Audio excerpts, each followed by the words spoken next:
उठा के देख लो, तुम्हारी भूमिका सुदामा की रहेगी धीरेन्द्र, तो दामोदर की भूमिका कृष्ण की रहेगी।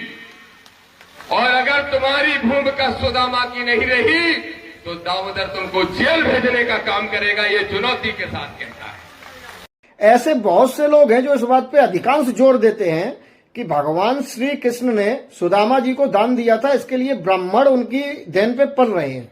अगर उन्होंने ना दिया होता तो ब्राह्मण कब के खत्म हो गए होते।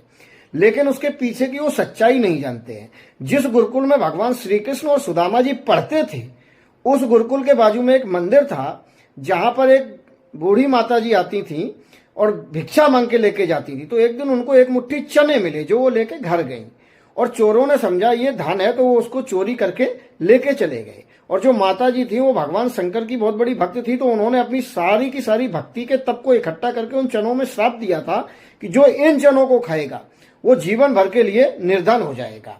तो और वो जो पोटली चोर लेके भागे थे वो गिर गई, तो इनके गुरु माता को मिली थी, जो सुदामा जी और कृष्ण जी थे। तो जब श्री कृष्ण जी और सुदामा जी वन को लकड़ी लेने जा रहे थे, तो जो गुरु माता थी उन्होंने वो चने उनको दे दिए थे कि तुम ये खा लेना। तो सुदामा जी ने ये पूरा प्रकरण देखा था, तो सुदामा जी ने सोचा ये तो जगत के पालनहार हैं, अगर इन्होंने खा लिए, ये निर्धन हो गए, तो फिर जगत का पालन कौन करेगा, धन कौन देगा।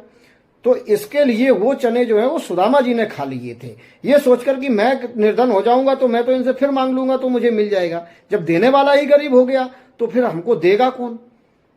इस चीज की प्रक्रिया से उन्होंने वो चने खाए थे। फिर वो जब गए हैं, वो निर्धन हो गए, उसके बाद ये गए हैं कृष्ण जी के पास। उसके परिप्रेक्ष्य में भगवान श्री कृष्ण ने ये किया था ताकि उनका दोष भी कटा था और वो भी निर्धन से धनी बने थे। ये इसकी सच्चाई है। वास्तविकता के साथ जागो, गलत अफवाह मत फैलाओ, किसी में झगड़े मत लगाओ। हाँ, मानवता सबसे बड़ा धर्म है, मानव बनकर रहो, ये मैं भी कहता हूं।